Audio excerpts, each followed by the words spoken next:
Hello everyone, आप सभी का फिजिक्स वंडरलैंड की क्लास में स्वागत है। तो आज का हमारा जो टॉपिक है उसके बारे में हम डिस्कशन करेंगे। काफ़ी इंटरेस्टिंग टॉपिक है। कौन सा है मैं बता देता हूँ। यहाँ पर नया टॉपिक हमारा शुरू होने वाला है जो है आपका स्थिर वैद्युत बल। कौन सा आपका स्थिर वैद्युत बल, इसके बारे में हम डिस्कशन करेंगे आपका। और बहुत ही इंटरेस्टिंग टॉपिक है। काफ़ी चीज़ें इस टॉपिक से रिलेटेड होंगी जो आपकी कंपटीशन एग्ज़ाम में पूछी जाएंगी और काफ़ी चीज़ें इसके बारे में हम यहाँ पर सीखेंगे। तो स्टार्ट करते हैं हम स्थिर वैद्युत बल आपका। तो देखिए, पहले इसके बारे में हम थोड़ा सा अच्छे से एक्सप्लेन कर लें। स्थिर का मतलब क्या होता है? विराम। क्या होता है? विराम आपका। यानी कि स्थिर का मतलब क्या है? विराम, स्थिर अवस्था। वैद्युत का मतलब होता है आवेश से। किससे? आवेश से।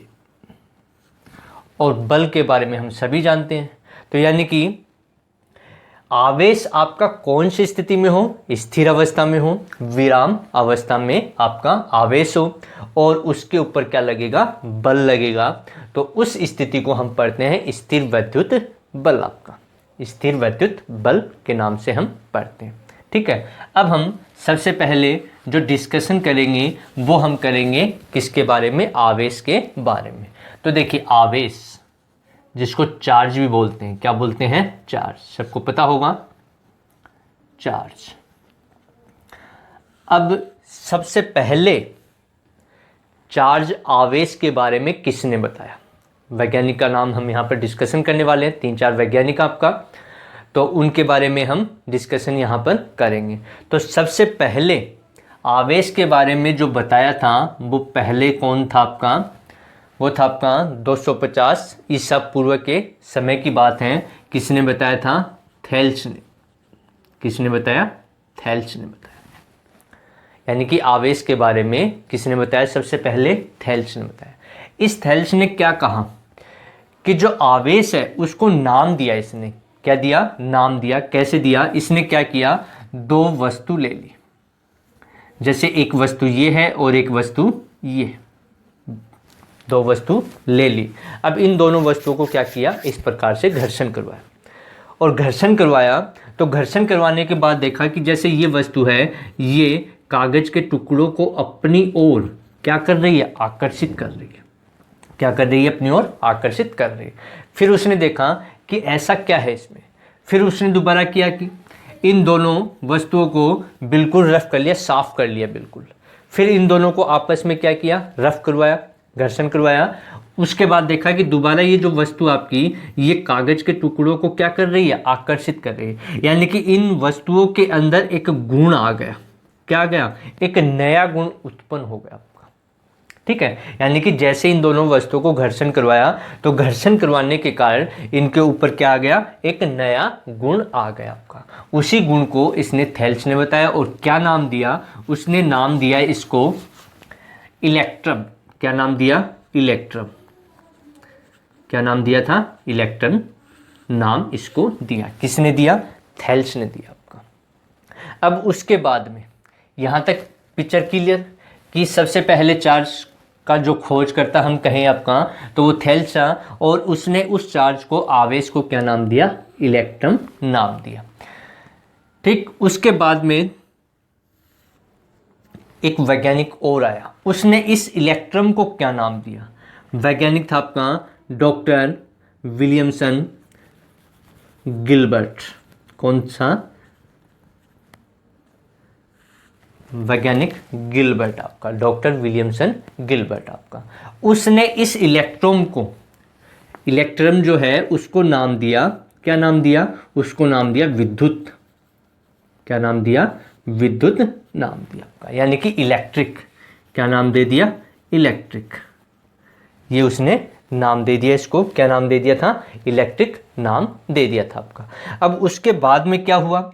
उसके बाद में जो इलेक्ट्रिक था उसके बाद में जो अब यहाँ पर गिलबर्ट ने बताया इलेक्ट्रिक विद्युत के बारे में, और इसके बाद में एक वैज्ञानिक और आया, उसने इस विद्युत को 2 प्रकार कहा कि जो विद्युत है वो 2 प्रकार का है। वो कौन सा वैज्ञानिक था?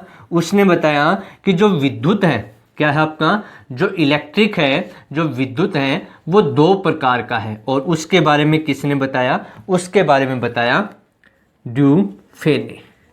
ड्यूफे ने बताया। क्या बताया? कि एक पॉजिटिव है और एक नेगेटिव आपका। क्या है? पॉजिटिव और नेगेटिव आपका है आपका। तो इसके बाद में जो था, इसने तो नाम दे दिया दो प्रकार का है। अब ये पॉजिटिव नेगेटिव है, इसके बारे में किसने बताया? यहाँ पर तो दे दिया उसने कि जो विद्युत है वो दो प्रकार की। अब जो पॉजिटिव नेगेटिव है इसके बारे में बताया। तो पॉजिटिव और नेगेटिव के बारे में, किसके बारे में? पॉजिटिव और नेगेटिव के बारे में बताने वाला जो वैज्ञानिक था वो कौन था? फ्रैंकलिन। कौन था? फ्रैंकलिन। ये काफ़ी फेमस है। तो कौन था? कि पॉजिटिव और नेगेटिव जो आवेश हैं आपके, पॉजिटिव और नेगेटिव आवेश के बारे में बताने वाला कौन था? फ्रैंकलिन। इसने क्या बताया? कि विद्युत है वो दो प्रकार की है। इसने क्या बताया? कि जो चार्ज है, जो आवेश है, वो दो प्रकार का है, पॉजिटिव और नेगेटिव। गिलबर्ट ने क्या बताया? गिलबर्ट ने इस इलेक्ट्रॉन को नाम दिया क्या? विद्युत आपका। जो इलेक्ट्रॉन, इलेक्ट्रॉन किसने दिया? इलेक्ट्रॉन थैलस ने दिया आपका। तो इस प्रकार से अब उसके बाद में यहाँ पर चार्ज के बारे में पता लग गया कि आवेश जो है वो कितने प्रकार के हैं? दो प्रकार के हैं। अब दो प्रकार के, एक धनात्मक और एक ऋणात्मक आवेश। अब उसके बाद में एक वैज्ञानिक और आया कि यदि मान लो हमारे पास पॉजिटिव पॉजिटिव चार्ज हों तो उनके बीच में क्या लगेगा? एक बल लगेगा। ऐसे यदि एक पॉजिटिव हो और एक क्या हो? नेगेटिव हो, या ऐसे ही आपका एक नेगेटिव हो दूसरा भी नेगेटिव हो, तो इन सभी के इसके बीच में भी क्या लगेगा? बल लगेगा। इसके बीच में भी क्या लगेगा? बल लगेगा। इनके बीच में भी क्या लगेगा? बल लगेगा आपका। अब इस बल के बारे में किसने बताया? वो एक नया वैज्ञानिक, वो था आपका, यदि आपने सीनियर क्लास पढ़ रखी है तो उसमें काफ़ी फेमस आपका, और सीनियर क्लास पढ़ी है तो ऐसा नहीं है कि इसका नाम नहीं सुना हुआ हो। तो वो था आपका कूलाम। कौन था? कूलाम आपका। कि दो आवेश यदि समान प्रकृति के हैं, यानी कि धनात्मक धनात्मक हैं या ऋणात्मक ऋणात्मक हैं, तो इनके बीच में प्रतिकर्षण होगा। क्या होगा? प्रतिकर्षण। और यदि ये आपका एक धनात्मक है, एक ऋणात्मक, यानी कि विपरीत प्रकृति के आवेश हैं, तो इनके बीच में जो लगने वाला बल है वो आकर्षण प्रकृति का। ये सबसे पहले किसने बताया? कूलाम ने बताया। तो इस प्रकार से देखिए आवेश की कहानी स्टार्ट हुई कि थैलस, सबसे पहले थैलस ने बताया कि जो आवेश है उसको नाम दिया क्या? इलेक्ट्रॉन नाम दिया। फिर उसके बाद में गिलबर्ट आया, इसने कहा कि ये तो एक जैसे नॉर्मल जगह है, हम कहें कि हमारे घर में हम जो भी यूज करते हैं नाम, तो ये एक सामान्य अपनी कंट्री के लिए हो गया। लेकिन गिलबर्ट ने बताया कि ये तो नॉर्मल जगह का आपका, हमें सभी जगह यूज करना है, तो उसने उसको क्या नाम दिया? विद्युत। किसने दिया? गिलबर्ट ने। उसके बाद में ड्यूफे आया, उसने बताया जो इलेक्ट्रिक है वो दो प्रकार की है। कितने प्रकार की है? दो प्रकार की। उसके बाद में फ्रैंकलिन आया, फ्रैंकलिन ने बताया कि आवेश जो है वो दो प्रकार के होते हैं। कौन कौन से? धनात्मक आवेश और ऋणात्मक आवेश। उसके बाद में कूलाम आया, उसने बताया कि यदि समान प्रकृति के आवेश हैं, जैसे पॉजिटिव पॉजिटिव नेगेटिव नेगेटिव दोनों ही समान प्रकृति के हैं, तो इनके बीच में बल लगता है। कौन सा? प्रतिकर्षण। और यदि विपरीत प्रकृति के हैं, एक धनात्मक है एक ऋणात्मक है, तो इनके बीच में कौन सा बल लगेगा? आकर्षण प्रकृति का बल। तो ये थी आपकी कहानी आवेश से संबंधित। अब हम आवेश एक्चुअल में क्या है, कैसे हम इसको एक्सप्लेन करें, तो यहाँ पर आवेश की ही आज हम चर्चा करने वाले हैं। तो देखिए आगे क्या होगा आपका कि आवेश क्या है। मान लो कि ये हमें कोई वस्तु दे रखी है, कोई बॉडी है। क्या है आपके पास? कोई बॉडी है, कोई वस्तु है। ये हमने मान ली कोई बॉडी है आपके पास, ठीक है, कोई वस्तु है या पिंड है, जो भी हम कहें, पिंड है या वस्तु आपका, ठीक है। अब मान लो कि हमें ये कहा गया है कि ये जो पिंड है या वस्तु है वो क्या है? आपकी उदासीन है। क्या है? उदासीन। तो इसका मतलब क्या है? यानी कि यहाँ लिख दिया कि जो आपकी वस्तु या बॉडी जो दे रखी है, पिंड जो दिया हुआ है, वो कैसा है? उदासीन। तो इसका मतलब क्या है? क्या इसके ऊपर कोई आवेश नहीं है? कहने का मीन्स जो आपका जो वस्तु है वो कैसी है, उदासीन है। क्या इसके ऊपर कोई आवेश है या नहीं है? तो यहाँ पर देखिए कि यदि हम कहें, आपको कहा गया वस्तु उदासीन है, कैसी है, उदासीन, तो ये जरूरी नहीं है कि उसके ऊपर कोई आवेश नहीं है। इसका मीन्स ये है कि मान लो इसके ऊपर जितना, जैसे 5 माइक्रोकुलाम आवेश प्लस माइक्रोकुलाम है, तो इतना ही इसके ऊपर क्या होगा, -5 माइक्रोकुलाम। यानी कि जितना, उदासीन का मतलब ये हुआ कि जितना इसके ऊपर धनात्मक आवेश है उतना ही इसके ऊपर क्या है, ऋणात्मक, जिससे उन दोनों का योग कितना हो गया, 0 हो गया आपका। ठीक है, तो उदासीन का मतलब ये नहीं कह सकते हम कि इस वस्तु के ऊपर कोई आवेश नहीं है, आवेश है, लेकिन कैसा, जितना उसके ऊपर धनात्मक आवेश है उतना ही उसके ऊपर ऋणात्मक आवेश है। याद कीजिए, आपको पता होगा परमाणु के अंदर हम पढ़ते हैं कि परमाणु के अंदर जो होता है आपका, परमाणु की जो संरचना, उसके लिए हम कहते हैं कि परमाणु में जितने इलेक्ट्रॉन होते हैं, जितने इलेक्ट्रॉन होते हैं उतने ही प्रोटॉन, यानी कि इलेक्ट्रॉन के ऊपर ऋणात्मक आवेश और प्रोटॉन के ऊपर धनात्मक आवेश, तो उन सब का योग जो होता है वो 0। इसीलिए जो परमाणु है वो कौन सी स्थिति में होता है, उदासीन स्थिति में। तो उदासीन का मतलब ये नहीं कि वस्तु के ऊपर कोई आवेश उपस्थित नहीं है।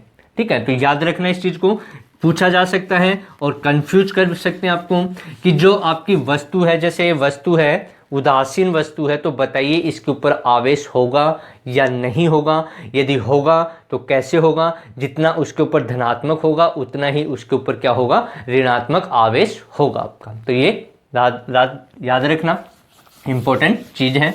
अब आगे देखिए, मान लो ये कोई वस्तु है, ठीक, अब इसकी 2 कंडीशन है आवेश की, क्या है, 2 कंडीशन। या तो अब मान लो ये वस्तु क्या है, उदासीन है, अभी जो हमने बताया उदासीन है, क्या है, उदासीन। तो इसका मतलब हुआ कि इसके ऊपर जितना पॉजिटिव चार्ज है उतना ही क्या है, नेगेटिव चार्ज है आपका, जितना धनात्मक आवेश है उतना ही ऋणात्मक आवेश इसके ऊपर है। तो अब इसकी 2 स्थिति हो सकती है, क्या हो सकती हैं, 2 स्थिति हो सकती हैं कि वस्तु उदासीन है, क्या है, वस्तु उदासीन, और हमें कहा गया है कि इस वस्तु को आवेशित करना है, क्या करना है, आवेशित, यानी कि इसके ऊपर जितना धनात्मक है उतना ही ऋणात्मक।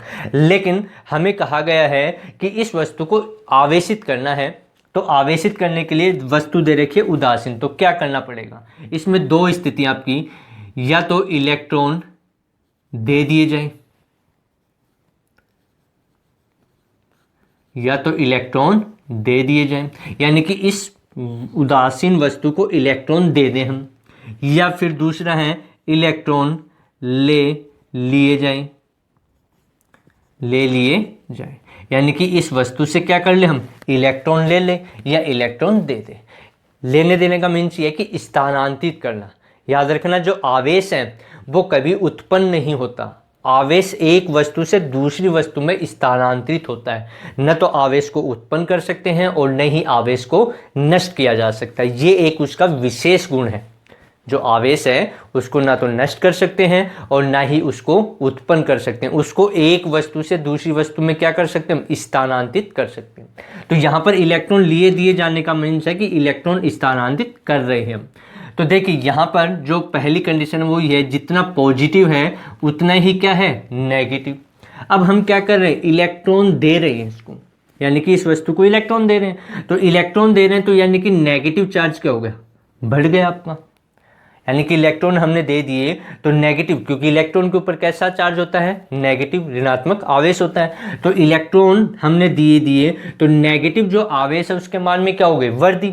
तो अब ये जुड़ करके 0 नहीं होंगे, तो अब वस्तु क्या हो जाएगी आपकी, आवेशित हो जाएगी। क्या हो जाएगी, आवेशित। यदि इस वस्तु को हम इलेक्ट्रॉन क्या कर दें, स्थानांतरित कर दें, तो उस स्थिति में क्या होगा, यहाँ पर इलेक्ट्रॉन की संख्या बढ़ गई तो ऋणात्मक आवेश बढ़ गया, जिससे वस्तु क्या हो गई, आवेशित। अब आवेशित हुई, अब ये पूछ ले कि आवेशित हुई तो कैसी आवेशित हुई, धनात्मक या ऋणात्मक। तो यहाँ पर इलेक्ट्रॉन यानी कि आपका ऋणात्मक आवेश बढ़ गया, क्या हो गया, आपका ऋणात्मक आवेश बढ़ गया।